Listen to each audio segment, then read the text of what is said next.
In today's video, we're going to talk about how to retrade when you get an inspection back. So you're under contract to purchase a property, you're excited, you get the inspection back, and it tells you things that you didn't know. All of a sudden, the property needs more work than you were anticipating, and you have two choices. One is you simply just walk away. The second one, which I'm going to walk you through kind of some tips on how to do today, is how to renegotiate the purchase price down where it still makes sense for you to move forward. Let's dive right in.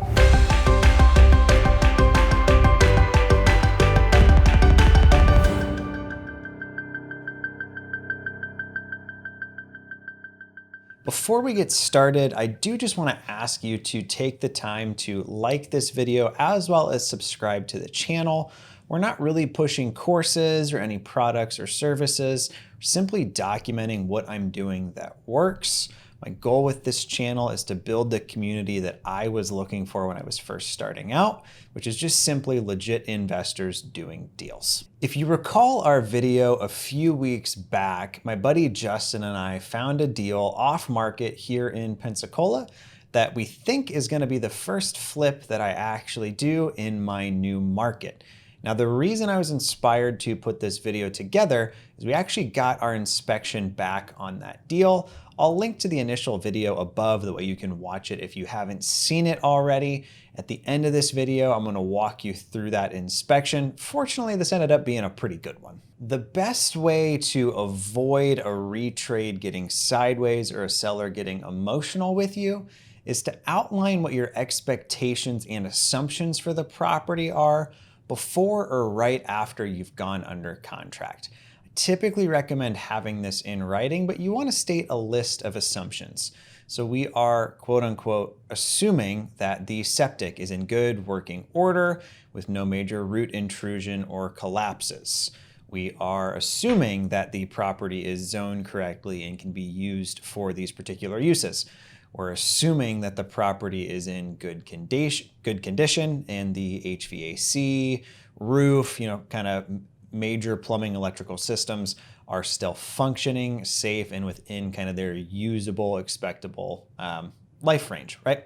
We've got a deal under contract right now in Kansas City, Missouri. It's a condo that the seller is an out-of-state owner, and they were under the impression that the property was vacant and in really good shape. Just a few years ago, this place was in great condition.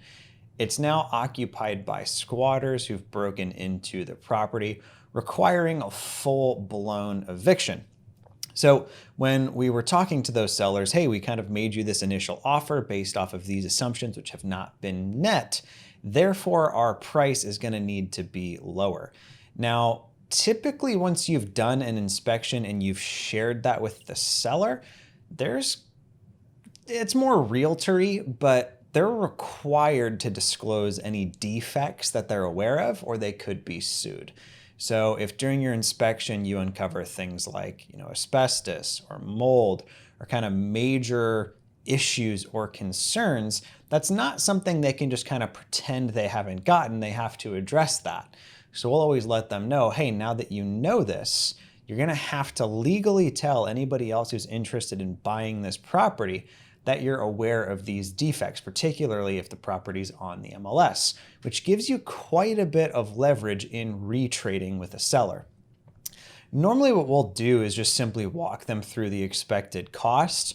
So, let's say, for instance, we've got some sort of a sewer line issue.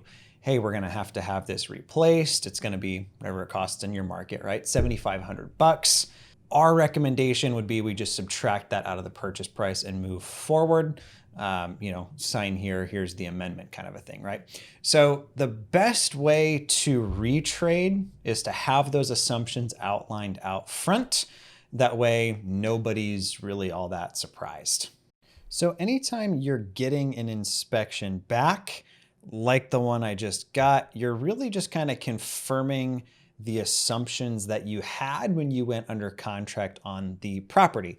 Now, these are never super fun to get back because inspectors are paid to find problems and they're extremely thorough. Now, that being said, anytime you're going to close on a property, I highly recommend having real inspections done. Some of my biggest, most costly mistakes have come from just trusting a general contractor's opinion when they walked through a property and they ended up missing things. But let me walk you through this one I just got back. And this really did just kind of confirm the assumptions I initially had. We're still waiting on a septic inspection back, which would be a massive retrade if there ends up being a problem with it. But inside the house, so far, everything really looks pretty good. One thing I will mention, don't freak out when you get these back. Often, like in the instance of this one, they're, 70 plus pages long, which can look really intimidating. What we're really kind of doing though is just scrolling through the inspection, looking for anything we didn't know about. This guy mentions the driveway has some cracks and settling issues. We're well aware of it. I've been there, I've seen the property. They had that the fence needs to be replaced. It's within the budget because we knew this was kind of coming. This was something I was interested in, kind of the brickwork on the back looked like it was missing or damaged, and he kind of had that same thing noted, but nothing worse than what I had been expecting. Kind of some cracks and stuff in the siding here and there, some missing soffit and fascia stuff, which we could see from the ground, so nothing new there. Kind of some, window screens that were missing or damaged. That's fine. I don't think I've ever bought a property that came with all the window screens in perfect shape. Did have a GFCI on the outside of the building that wasn't tripping, so that's something new. Didn't know that there was a potential electrical issue, so we'll get that looked at. Had that the roof is, not in great shape, which we knew when we walked the property that it was going to need a new roof. Pensacola recently had a hurricane, so getting roofers in right now is just a ton of fun. Sarcasm. Kind of inside, we knew that the decking was going to need to be redone, which he's got, noted as damaged here due to kind of some water spots. I did mention they were dry at the time of inspection, which is always good, but I'm not going to leave it like that, right? Kind of have some other random electrical gremlins throughout. Went through the kitchen. The dishwasher didn't work, which was interesting. Or no, excuse me, was not connected. So that's totally fine. I remember there was a dishwasher problem, but that's not a big issue at all. He had the countertop was not secured. We're planning on remodeling the kitchen, so it doesn't really matter. Additional area with kind of wet spots.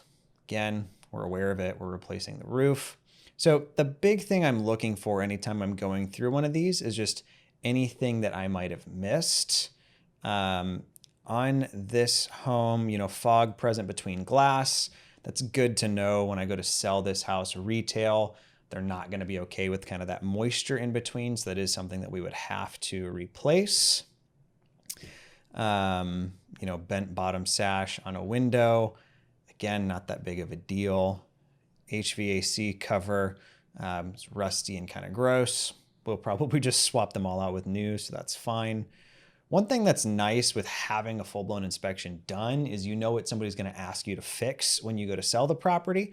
And there might have been some of these electrical odds and ends that we wouldn't have caught, so it's always good to know. I'm not going to go through this entire thing page by page because, as I mentioned, it's like 70 pages. But there was a couple things in here that were good for me to know. One being the HVAC system was past kind of its useful life. We'd assumed, but it's good to kind of confirm that we're going to have to do that. There was some electrical stuff that was interesting with aluminum wire, which I haven't dealt with a ton. So I'm going to get some advice on that. Dealt with like knob and tube a lot in Indiana, but not the single strand aluminum. He's got in here that multi-strand aluminum is acceptable as the feeder wire into appliances. So we're going to have that looked at and make sure that like the whole house isn't needing a rewire or anything like that. It looks like the aluminum is to the dryer and the stove, and the rest is copper. So I don't know if parts of the house have been rewired, but that's just something for us to look into more while we're still in our inspection window with the seller. Loose ground, some nuts and bolts missing. Water heater missing, drain pan, burner cover not installed. We'll probably just put a new water heater in. Other than that, really nothing too sketchy or too rough on this property that we weren't expecting, which is always good. We're just kind of confirming those expectations. In the instance of this particular flip that we're considering doing, I don't believe that we're gonna have to retrade, but the inspection did kind of confirm our assumptions with what was wrong with the property, gave us a couple more things to look at, and also gave us some items to add to our scope of work when we're getting bids from contractors to make sure that everything we're gonna need done is included in those items. Hopefully you found this helpful, practical, and kind of like following along on some deals I'm doing. Be sure to like and subscribe. I'll talk to you next time.